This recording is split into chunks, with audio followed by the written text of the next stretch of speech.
This is Hidden Killers Week in Review. A look back at the most prolific stories of the week. This is Hidden Killers with Tony Brueski. Here now, Tony Brueski. We hear it all the time. He's a psychopath. He's a narcissist. What is he? The case of Bryan Kohberger, once accused, now convicted of murdering 4 college students in Idaho. It's been said louder, longer, and with more certainty than most people, frankly, deserve. Problem, psychopath and narcissist aren't just spicy insults for people who do horrific things. They're clinical terms with criteria, kind of thresholds and consequences. They mean something, and when you misuse them, when you treat them like personality paintbrushes for the criminally accused, you risk misunderstanding the very thing you're trying to name. Motive, right? Because at the end of the day, that's what everybody's trying to figure out in the Kohberger case. So let's do this right. Terms are being thrown around out there. They have been forever. We do it too. Not saying we haven't. You're like, Tony, you say narcissist all the time. You're damn right I do, because all roads frickin' lead to it. But let's take a step back. I will take a step back with you. Let's do a little table setting here. Psychopath is not even an official diagnosis. It doesn't appear anywhere in the DSM, the Diagnostic Bible for Psychiatry. What we're actually talking about is a cluster of traits: callousness, superficial charm, emotional shallowness, manipulativeness, lack of remorse, that can be measured on something called the Hare Psychopathy Checklist. It's a forensic tool used mostly by professionals in prisons and courtrooms, and scored on basically what they find out after structured interviews and deep dives into someone's entire life, not after one crime, not after one courtroom clip, and definitely not from TikTok. Narcissistic personality disorder, or NPD, is in the DSM, but it's not a synonym for vanity or arrogance. It's a long-term pattern of grandiosity, entitlement, and a desperate need for admiration, paired with low empathy and deep sensitivity to criticism. It's not about liking yourself too much. It's about needing everyone else to validate that you're special, and reacting with rage or manipulation when they don't. Makes sense, doesn't it? So, with all of that in mind, let's ask the actual question. What do we know about Bryan Kohberger's behavior? What's been documented, alleged, or confirmed? And does any of it point towards traits that typically show up in psychopathy or narcissism? Or maybe a little bit of both. Let's start with what we can say without speculation. Kohberger was arrested in late 2022 and charged with the murders of 4 University of Idaho students: Kaylee Gonzalez, Madison Mogan, Xander Kernodle, and Ethan Chapin. Then in July of 2025, he entered a guilty plea and was sentenced to 4 consecutive life terms. He declined to speak at sentencing. The judge noted a profound absence of remorse. The surviving families described the pain and destruction left in his wake and what it meant to lose people so young, so brutally, and with no explanation, no apology, and for many, no understanding of why.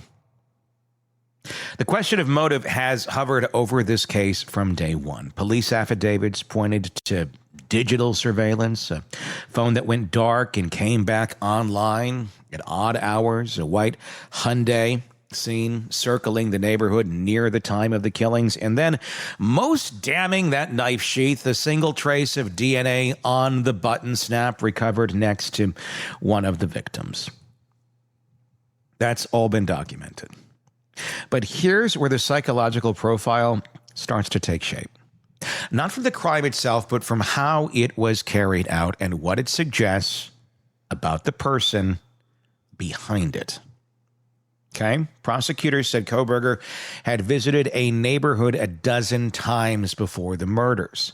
They said he moved through the house efficiently, bypassing rooms, leaving others untouched, that the sheath was the only physical evidence left behind, that his phone was turned off deliberately, they argued, to avoid tracking. They turned back, and then he turned back on after the fact of all this taking place when he, got his phone back on. In short, this wasn't a frenzied act of passion. It was targeted. It was controlled. It was choreographed. And control is the key word here. Because when someone plots a crime like this, when they surveil the area, plan their escape, choose a weapon that leaves no digital trace and seemingly believe they can slip through the crime scene without getting caught, what you're looking at isn't just cruelty, it's confidence, sometimes overconfidence. Which brings us closer to narcissism. Kohberger was a PhD student in criminology. He studied criminal behavior, wrote about the minds of offenders. In a paper that prosecutors attempted to introduce as evidence, outlined how crime scenes are processed and how contamination can be avoided. That paper was titled Crime Scene Scenario Final, and it's still publicly available. We even read it aloud here on the program a little while back.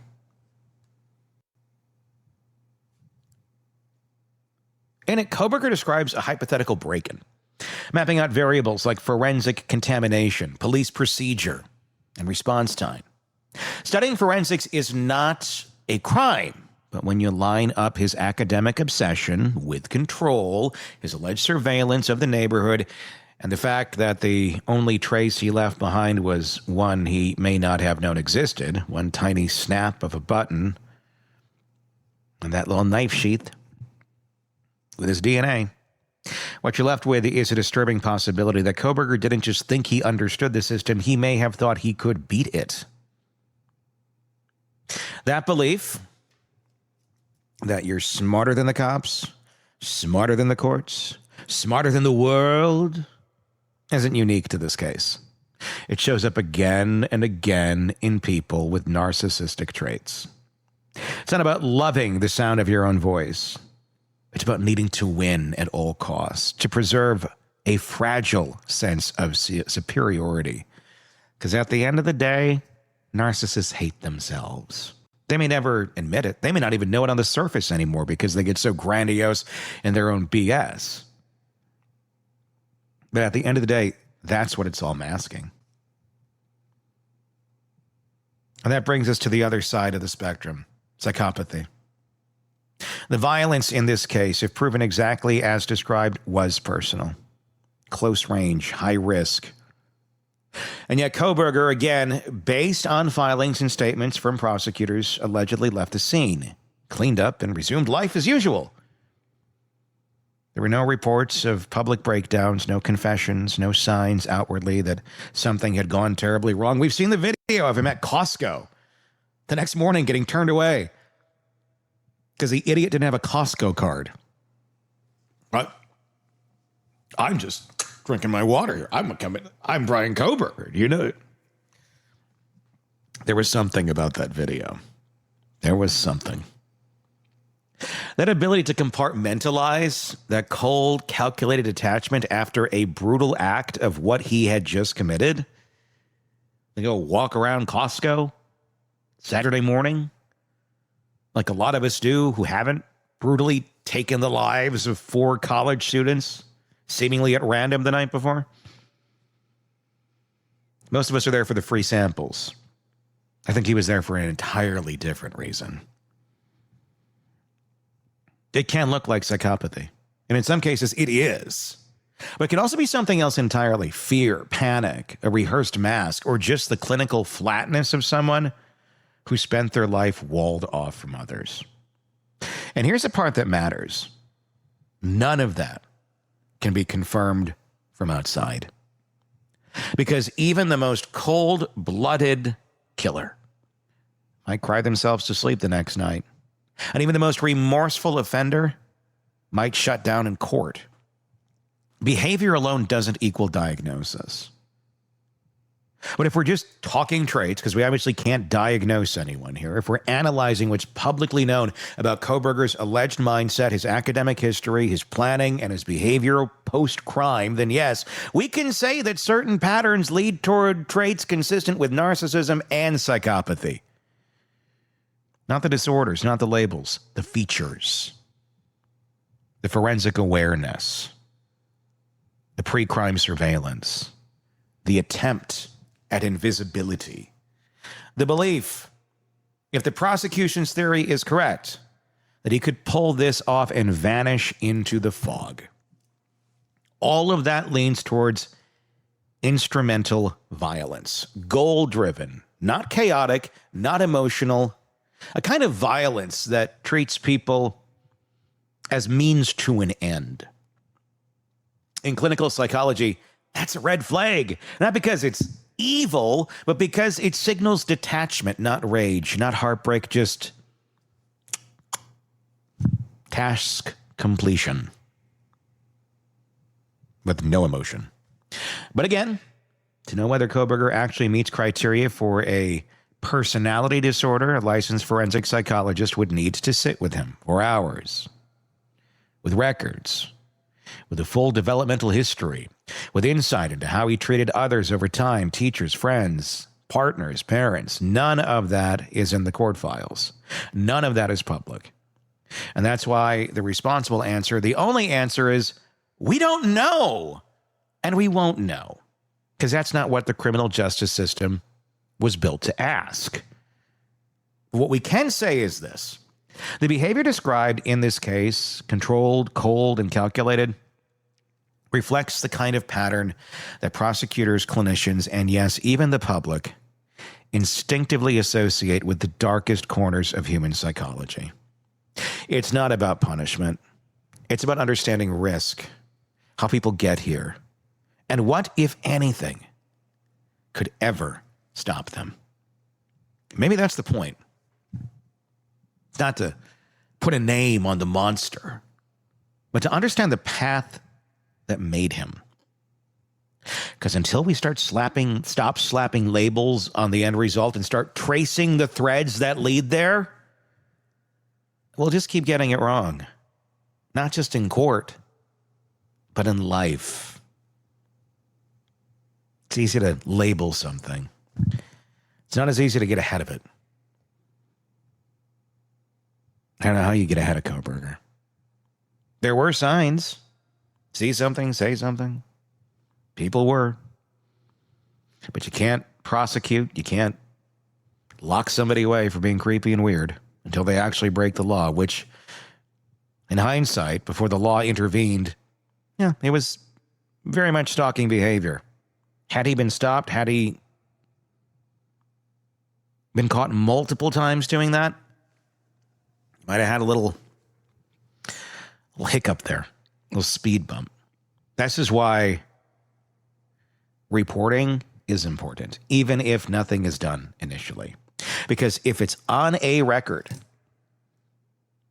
if, say, and I'm in no way blaming the victims here in any way, shape, or form, they weren't even sure if they were being followed or stalked.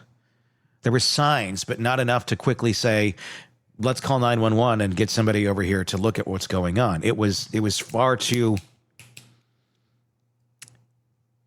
If that was him that was stalking them, he knew how to get out of the scene quick enough without being caught. But in theory, let's say somebody did catch up to him. Take this case out of the equation. If you're just listening to this going, I can relate, or had related, or maybe just take this down into your memory bank to maybe need it at some point down the road. Hopefully not, but you got it. If there is a record and he stopped, like, what are you doing over here? Why are you hanging out outside these windows? Oh, I was just doing it. There may not be an arrest immediately, but it's on record then. And his name is on record. Whoever's name is on record that's doing that. So the next time they're caught doing that, because there will be a next time, because stalkers stalk,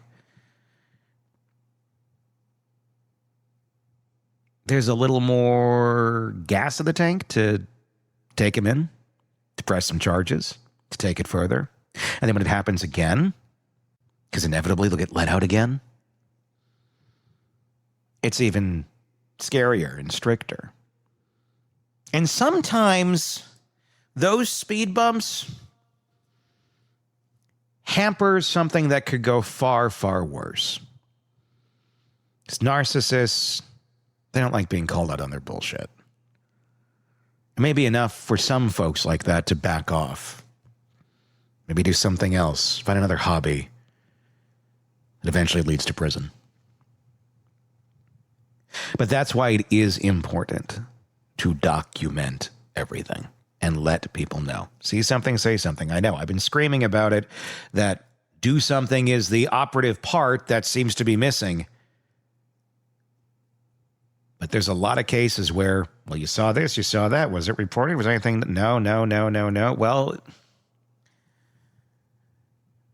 you have to do what you have the ability to do. If it isn't, it is within your ability to control reporting something. If that's going on, then report it. You have nothing to lose. Get the record in place. Can't stress that enough. Because if there's a record, more action can be taken upon law enforcement to act when it escalates. It's how our system works. We're all in it, whether we want to be or not. And if you want it to work to the best of its ability, as flawed and broken as it is, that is a key step in anything like this. I know I kind of went off topic there, but that is very important. Tell me what your thoughts are in the comments section. At the end of the day, does it even matter what the hell we call him? Probably not. But if you're like me, you'd find it fascinating to dig into the mind of monsters. I don't know if it makes us feel better, more in control, or what it does.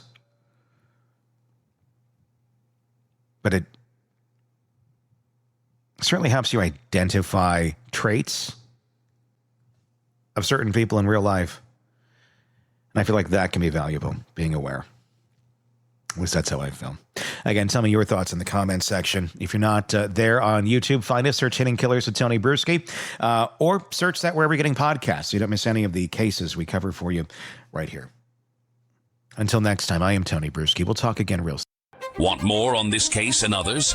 Then press subscribe now and don't miss a moment of true crime coverage from Tony Brueski and the Hidden Killers podcast.